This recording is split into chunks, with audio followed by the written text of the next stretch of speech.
I felt a chill run down my spine as I unfolded the crumpled receipt from her jacket pocket. It was tucked away in the farthest corner of her purse, so I hadn't meant to find it. I was just looking for a pen, a notebook, something to distract me. But then there it was, that small scrap of paper, folded over so carelessly, so casually. At first, it seemed harmless, like something she had forgotten.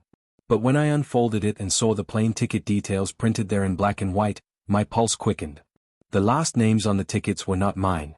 Her jacket had been lying on the couch, casually thrown over the back like she always did when she came in from work.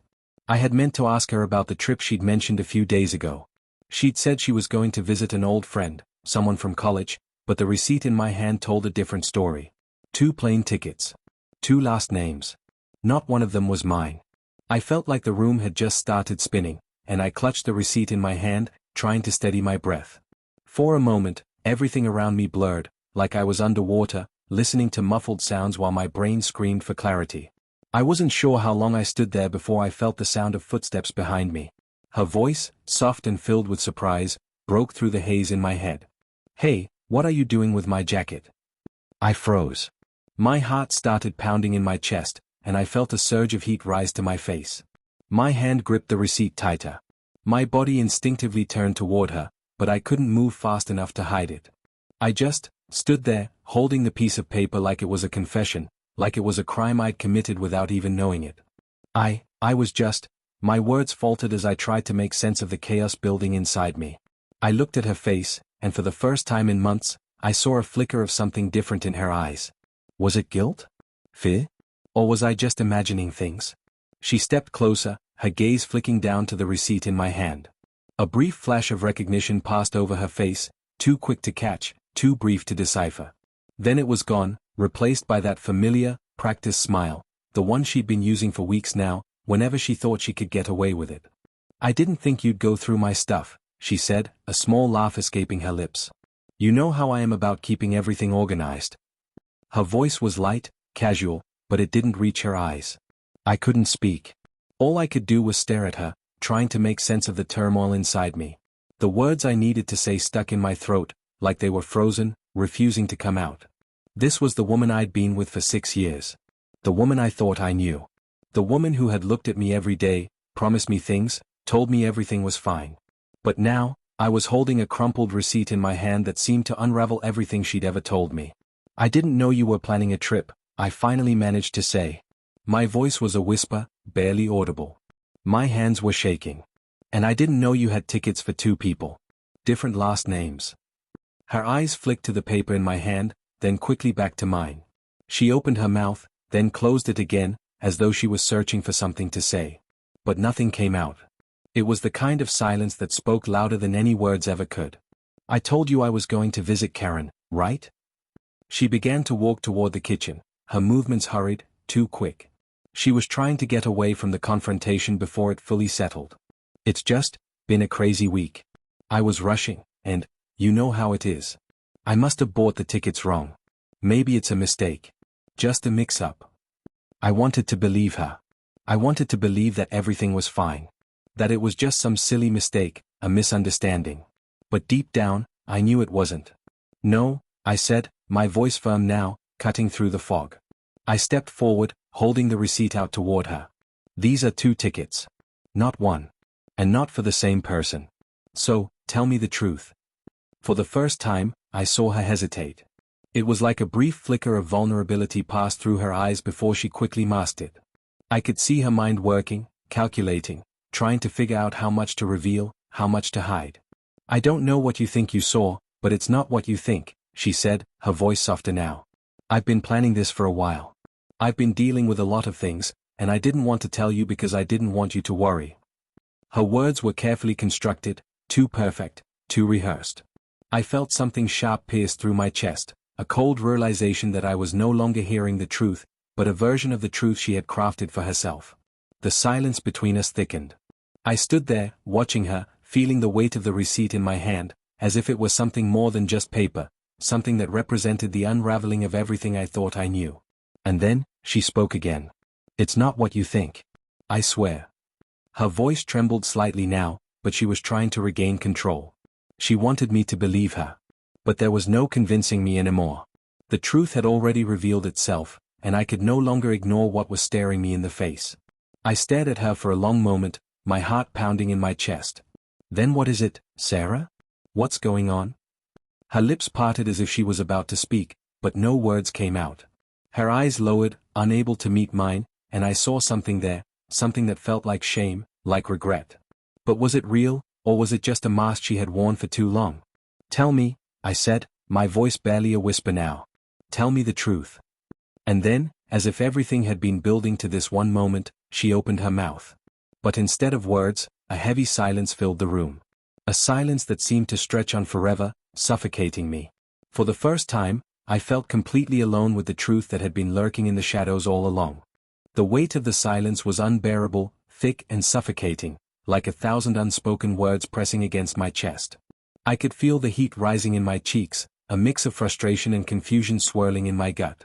I wanted to scream, demand answers, but something in me, maybe the remnants of the trust one had once placed in her, held me back. I couldn't do it. Not yet. Sarah stood in front of me, her eyes now fixed on the floor, her hands nervously twisting the sleeve of her sweater. The air between us was charged with tension, and I could feel the space between us growing wider with each passing second. I had no idea how we had gotten here, how things had gotten so tangled, but I knew I couldn't keep pretending that nothing was wrong. The receipt in my hand, those 2 plane tickets with different last names, had torn a hole in the life we had built, and I could feel the jagged edges of that wound with every breath I took. I can't keep living like this, I finally said, my voice quieter than I intended, but filled with something raw, something I hadn't let myself feel before. The pain, the hurt, it was all spilling out now. This isn't just about the tickets, Sarah. It's about everything. The lies, the secrets. You've been keeping something from me. I can see it. I feel it. She didn't look up. Her hands were still twisting, her gaze still fixed on the floor, and I felt like I was talking to a stranger. It's not what you think, okay? She muttered, her voice shaky. It's complicated. I didn't know how to tell you. Complicated. I echoed, my voice rising. Complicated isn't keeping secrets, Sarah. It's not hiding things from the person who's supposed to be the one you trust the most. I threw the receipt onto the coffee table, where it lay in plain sight between us. This is more than just a mistake. I can see that now. What is going on? Who's the other person? Her eyes flickered to the paper, her expression faltering for a split second before she quickly wiped it away, masking the emotion that had almost escaped her. She took a deep breath and finally met my gaze, her eyes a mixture of regret and fear. His name is Ryan, she said, her voice soft and almost apologetic. His someone I met a while ago. Before everything. Before us. Before us. The words hit me like a slap in the face. I could feel my heart sinking, a sickening pit opening up in my stomach. Before us? Was she telling me that this man, this Ryan, was someone she had been involved with before she even knew me? Or was it something else? Something that had been happening all along, hidden in the shadows of our relationship, unknown to me? You're telling me that you've been seeing him for how long? I asked, struggling to keep my voice steady. I was hurt, yes, but I was also desperate to understand. I needed the truth, no matter how much it hurt. She shook her head, her voice trembling. No, it's not like that. It's just complicated, okay? He's someone I've known for a while. And I didn't mean for any of this to happen. I really didn't. Then why the plane tickets? I shot back, my frustration building again. Why did you hide this from me, Sarah? Why didn't you just tell me the truth from the start? I was scared, she admitted, her voice barely above a whisper. I didn't want to hurt you. I didn't want to ruin what we had. I thought if I just kept it to myself, everything would be fine. But I couldn't keep pretending, and I didn't want to lose you. Her eyes were filled with an emotion I couldn't quite place, but it was undeniable. I'm sorry. Sorry. The word hung in the air like a fragile thread, a lifeline I wasn't sure I could hold onto anymore. Sorry doesn't fix this, Sarah. You've been lying to me. For how long? I could feel the sharpness of my own words, but I couldn't stop them. They were like daggers, stabbing at the rawness inside me. How long has this been going on? I don't know, she admitted, her voice cracking. I didn't mean for any of this to happen. Ryan and we've just been talking. I don't even know why I let it go this far. But it never meant anything like what you're thinking. I swear. It was just a mistake. I never wanted to hurt you. I could feel the frustration boiling inside me, the helplessness creeping up my throat. A mistake?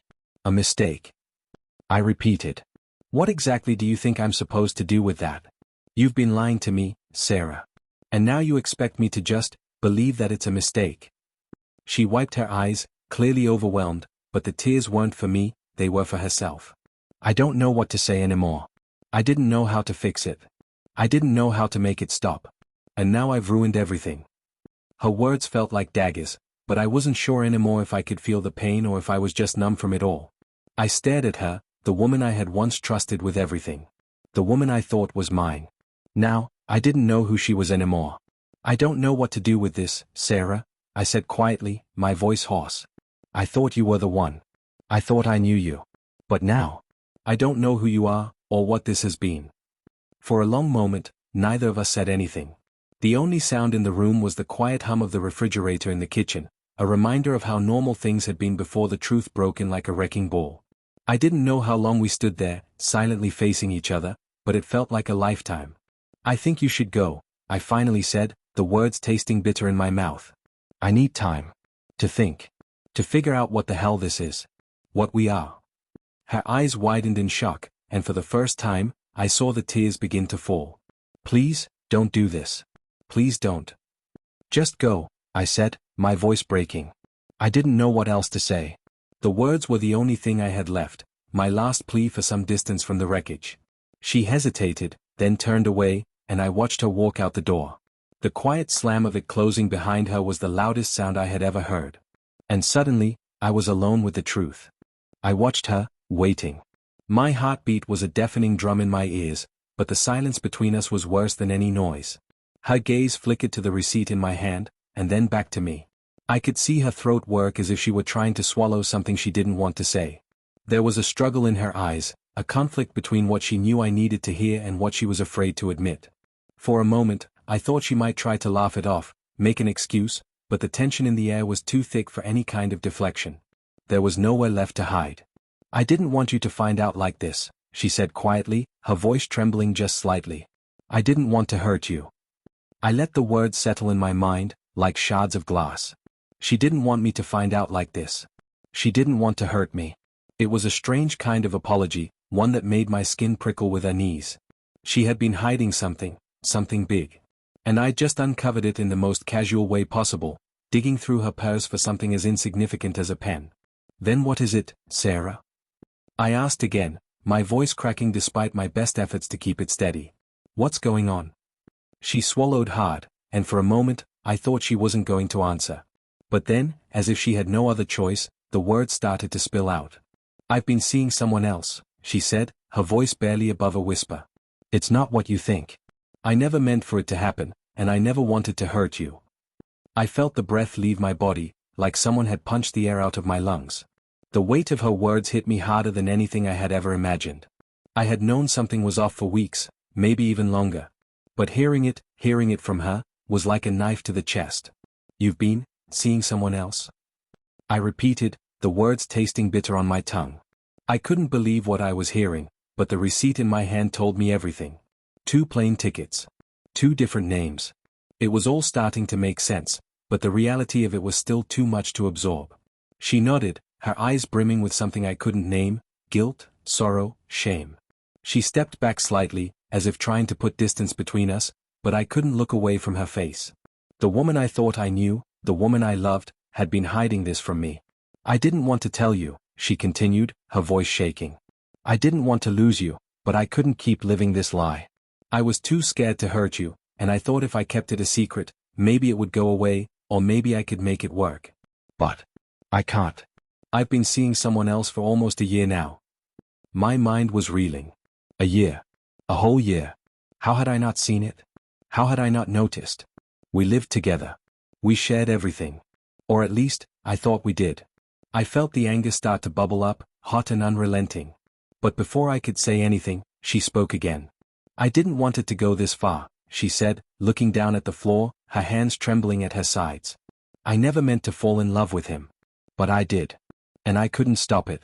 I couldn't stop myself from wanting him. And I'm so sorry. Her apology felt hollow, like a formality she was saying just to ease her conscience. I wasn't sure if she was sorry for me or sorry for herself. The woman standing in front of me now wasn't the same woman I had shared my life with. This wasn't the person I had built my future with. This was a stranger. You've been seeing him behind my back for a year?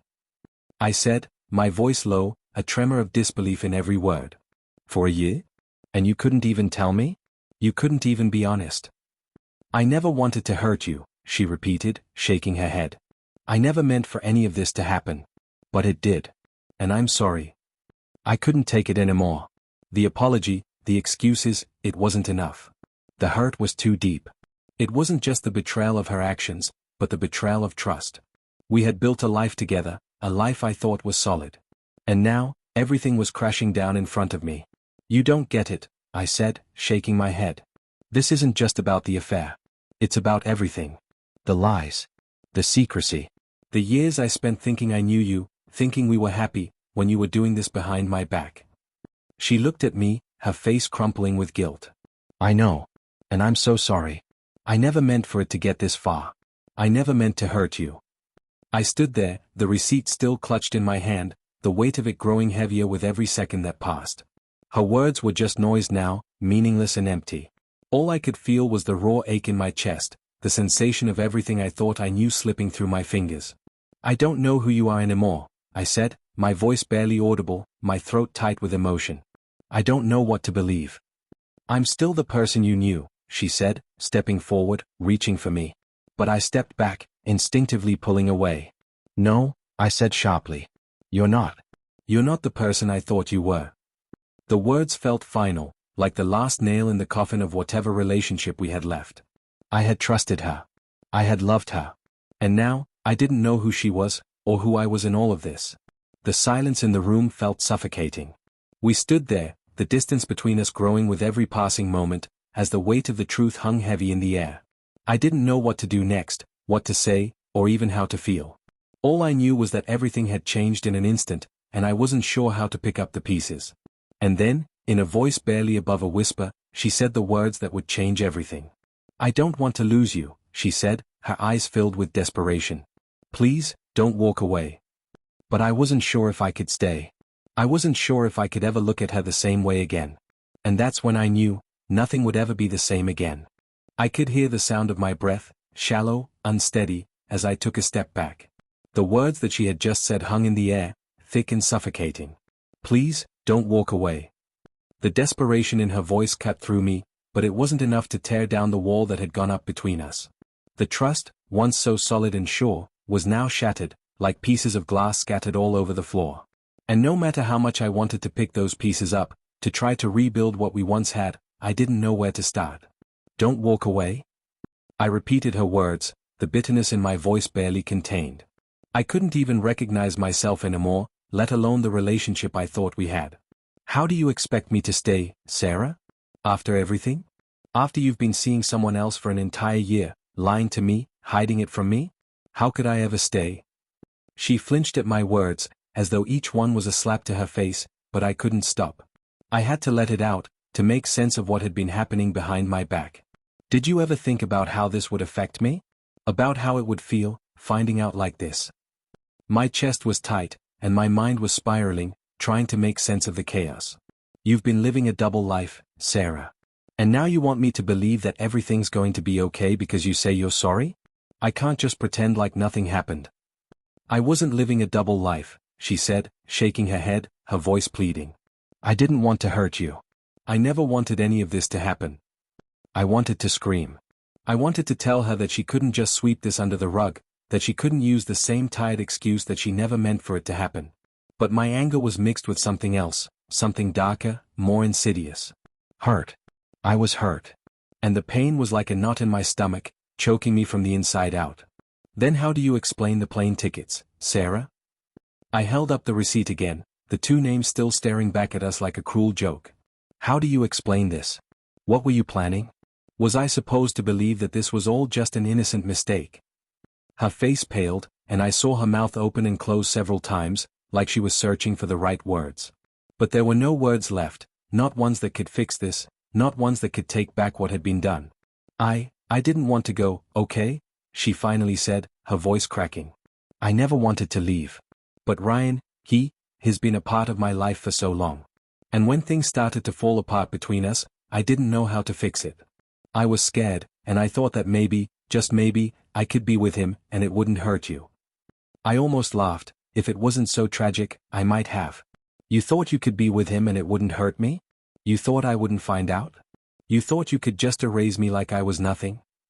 The words were raw, unfiltered, and they hung in the air between us, each syllable an accusation, a reminder of everything she had done. She opened her mouth again, but I cut her off, not willing to hear any more excuses. I gave you everything, I said, my voice shaking now, as I struggled to keep my composure. I loved you. I trusted you. And you took that trust and threw it away. And now you expect me to just forget all of this? To forgive you and go back to the way things were? She was crying now, tears streaming down her face, but I wasn't sure if I felt sympathy for her. I wasn't sure if I could. Please, she whispered, taking a step closer. Please don't leave me. I don't want to lose you. I froze. Her words hit me like a wave crashing against the rocks, and for a brief moment, I thought about what it might be like to give in. To tell her that it could all be fixed, that we could start over and pretend that none of this had ever happened. But the truth was, I couldn't do that. I couldn't forget what she had done. I couldn't ignore the betrayal that had cut so deep. The trust one had in her was gone, and without that, what was left? What was left for us? I can't stay, I said, the words coming out with a finality that surprised me.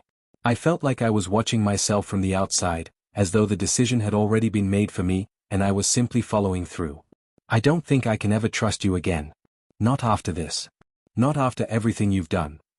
Her face crumpled, and she took another step toward me, but I stepped back. I couldn't let her get any closer. I couldn't let her think that everything was okay. Because it wasn't. Nothing about this was okay.